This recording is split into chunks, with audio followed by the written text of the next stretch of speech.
প্রতিদিন কাঁদে আর বলে, দয়াময়,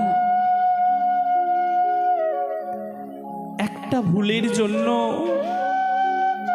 তুমি আমায় এইভাবে শাস্তি দিলে।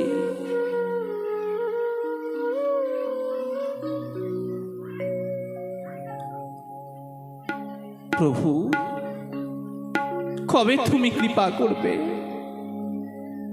তোমার বিরহ যে আর সহ্য করতে পারছি না। আমি কোথায় গেলে পাবো দেখা?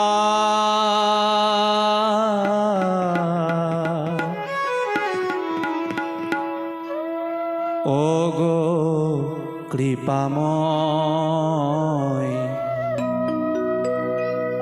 ওগো দয়াময়, ঠাকুর তুমি কোথায়?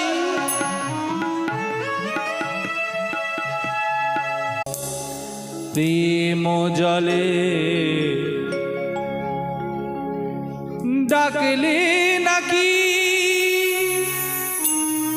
ঠাকুর তোমার দেখা পায়? সকল আশা ছাড়িনু এবার,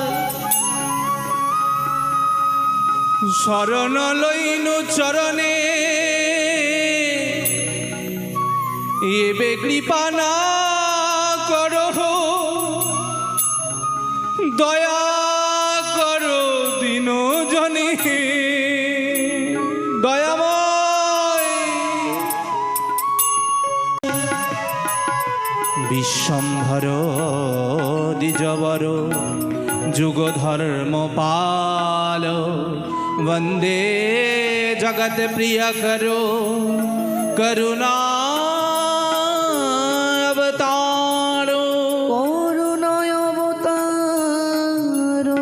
বলো গৌর সুন্দর ভগবান কি। উলুধ্বনি মায়েরা।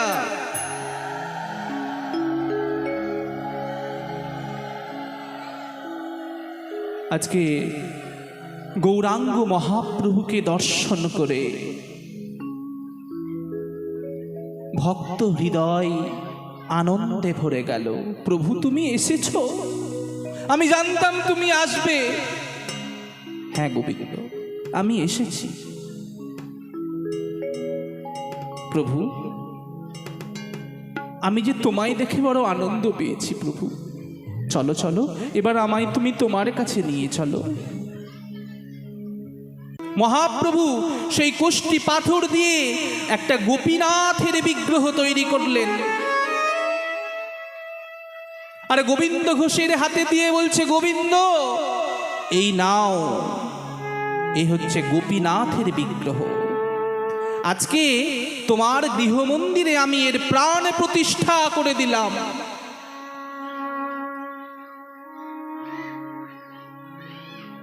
আমি এই বিগ্রহর প্রাণ প্রতিষ্ঠা করে দিলাম।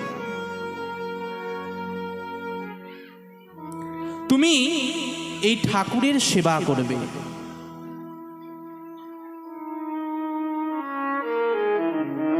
এবার আমায় বিদায় দাও গোবিন্দ। গোবিন্দ ঘোষ মহাপ্রভুর চরণ ধরে বলছে, না ঠাকুর, আমাকে ছেড়ে তুমি যেও না। মহাপ্রভু বললেন, শোনো গোবিন্দ, এই গোপীনাথ আর আমাতে কোনো অন্তর নাই।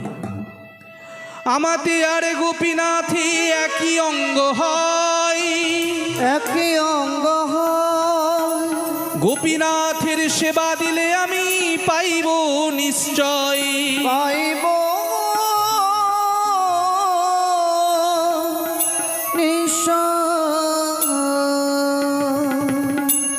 আমাতে আর গোপীনাথে একই অঙ্গ হয়।